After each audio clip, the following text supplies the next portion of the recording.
For the last 4 years, Justice Santosh Hegde, as the Lokayukta of Karnataka, has waged a relentless war against corruption, particularly against the nexus of illegal mining and politics. Now in Karnataka, that nexus is amongst the worst than in any other part of the country. But Justice Hegde's war has been largely invisible. That is, until he chose to resign out of frustration last week, triggering headlines across the country and creating a political storm in his state.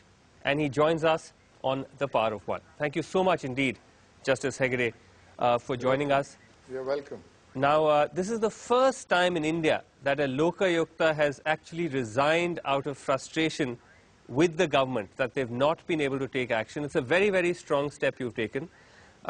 You've given a number of reasons why you chose to take this step.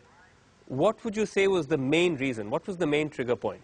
Well, trigger point, of course, is what happened on the 21st of this month when the officer, Gokul, who is a Deputy Conservator of Forest Karwar, met me and showed me a letter written by a minister in the cabinet who said that he had been to Karwar for investigation of an allegation made by me in the media that nearly 5 lakh metric tons of iron ore seized under the orders of the Lokayukta have disappeared. And he says he went to the spot and he found 6 lakhs metric ton had been stolen. Therefore, he called a meeting to which he had asked Gokul to come. But Gokul did not attend that meeting.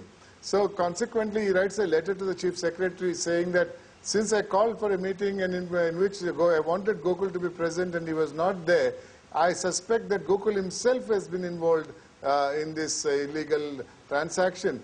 Therefore, he wanted Gokul to be kept under suspension. In the meantime, what had happened is Gokul's investigation had gone much further. And he was reaching a thing of nearly 35 lakh tons, which would amount to, in cash, to rupees nearly 1,600 crores. He had found that it wasn't just 5 or 6 lakhs, but that almost 35 lakh tons of ore was being shipped out illegally from Karwar, which is along the Karnataka coast. Not Karwar, Belikere, which is next to Karwar, very close to Karwar. Belikere port, right? Which is separate. That is separate. Karwar is also a port. And he had informed us that. And his decision, conclusion was based on the documents given by the Director of Mines and Minerals. Therefore, we had every reason to believe it was 35 lakh tons. Therefore, I thought there was an attempt that is being made to frustrate our investigation. If Gokul was to be changed, somebody went there in his place, and if he were to continue with the investigation, I have my own doubt whether the investigation would have reached to the distance which has reached now. But anyway, I stand vindicated today. Yes, tell us about that, because Gokul's suspension is actually, like you said, that was the trigger point for you, that here is an officer who's trying to actually take action against illegal mining, but actually finds himself suspended. Go ahead, you were saying you find yourself vindicated. How? Let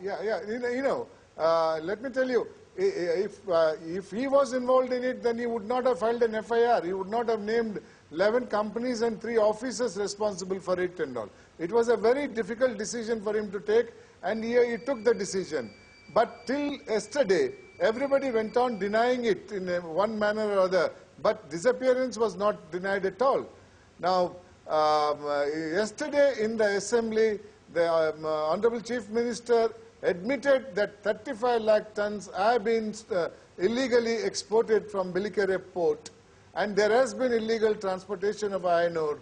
And the very officer who was, which was attempted to be kept under suspension, the Honorable Chief Minister said he is going to reward him. This is actually so the fact this is a almost unbelievable U-turn from first denying that this takes place. The Chief Minister on the floor of the House is admitting that illegal export of iron ore is going on right under his nose. Yes, true. But then he said it is not for the first time during his regime it's happening. It's happening from 2003, and he wanted detailed investigation to be carried into to this thing ever since from 2003 up to date. Tuba.com